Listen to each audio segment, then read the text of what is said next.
أعوذ بالله من الشيطان الرجيم. بسم الله الرحمن الرحيم.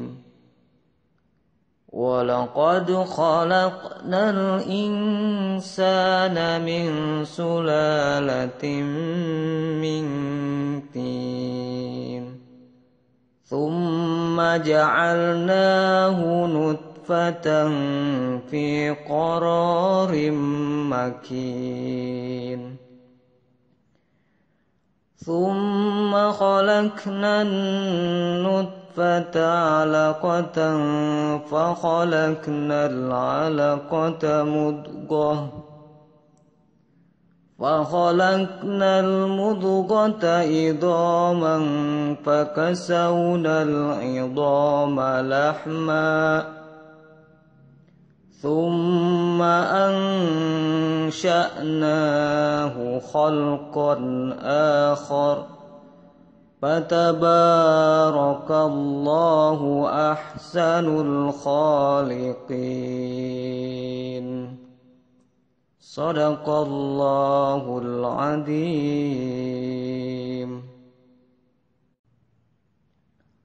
Aku berlindung kepada Allah dari godaan setan yang terkutuk dengan menyebut nama Allah yang Maha Pengasih lagi Maha Penyayang.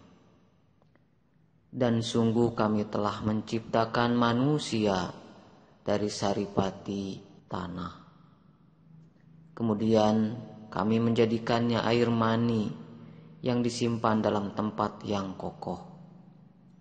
Kemudian air mani itu kami jadikan sesuatu yang melekat. Lalu sesuatu yang melekat itu kami jadikan segumpal daging. Dan segumpal daging itu lalu kami jadikan tulang belulang. Lalu tulang belulang itu kami bungkus dengan daging.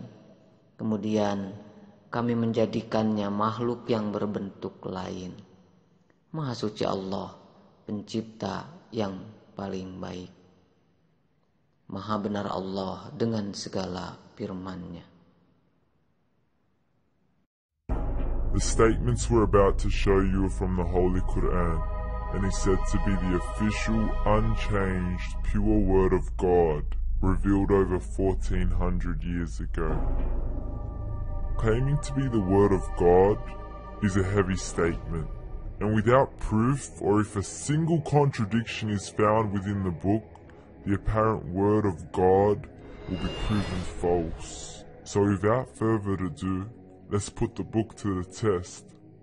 In the 23rd chapter, titled The Believers, from the 12th to the 14th verses, God is said to give a detailed description of how the human being is formed. It begins by saying, "We then placed him as a sperm drop in a place of settlement, firmly fixed. Then we made the drop into a alaqa." We will translate this word very soon. "And then we changed the alaqa into a lump. Then we made out of that lump into bones. And then we clothed the bones with flesh. Then we caused him to grow and come into being and attain the definitive human form."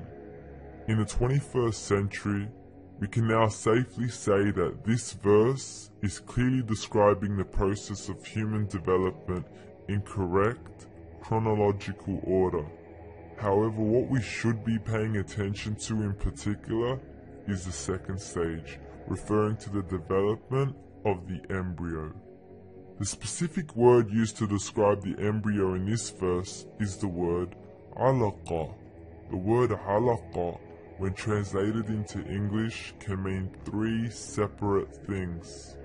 Firstly, a blood clot, or to be suspended, that is to be hanging or clinging to something, or thirdly and finally, a leech. Now, all three definitions don't come anywhere near what we perceive to be the human embryo. So, Why are these words used, and what significance do they share with the human embryo? Can the embryo be described as a blood clot? Well, what do you think? In the 3rd week of embryonic development, a tubular heart joins with the blood vessels to form a primordial cardiovascular system, and by the end of the 3rd week, the blood is circulating and the heart begins to beat on day 21. The first thing that comes to mind in regards to being suspended or hanging is the umbilical cord. But we can't use that example because we are simply referring to step 2, before the baby has even formed.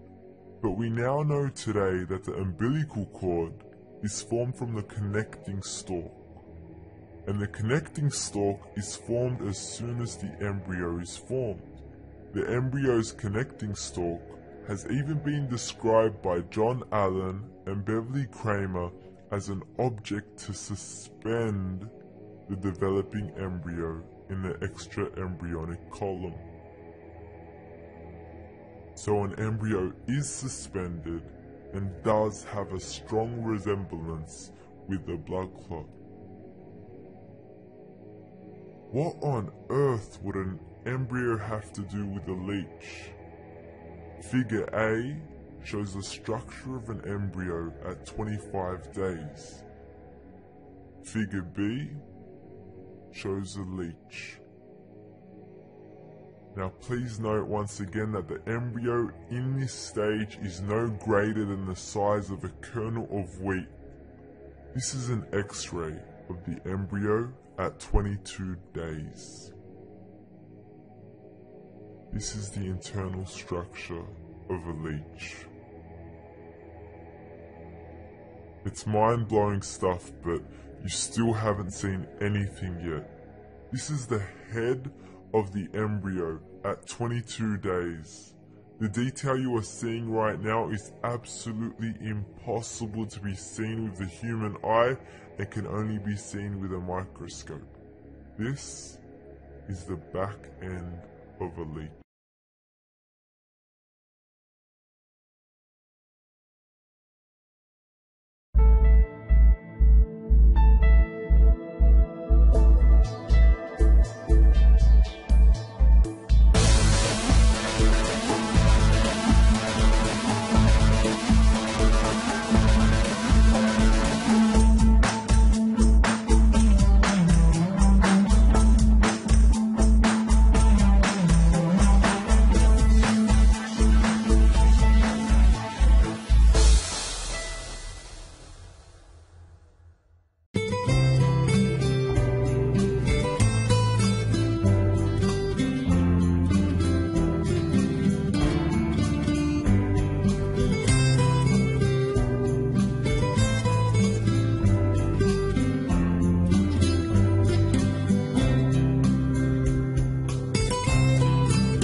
There's no other words used to describe this other than mind-blowing.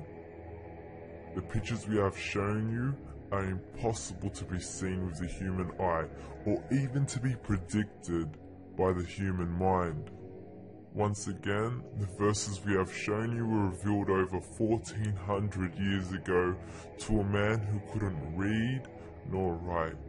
Are these the words of God? Descriptions of the human embryo in the Quran cannot be based on scientific knowledge in the 7th century. The only reasonable conclusion is that these descriptions were revealed to Muhammad from God.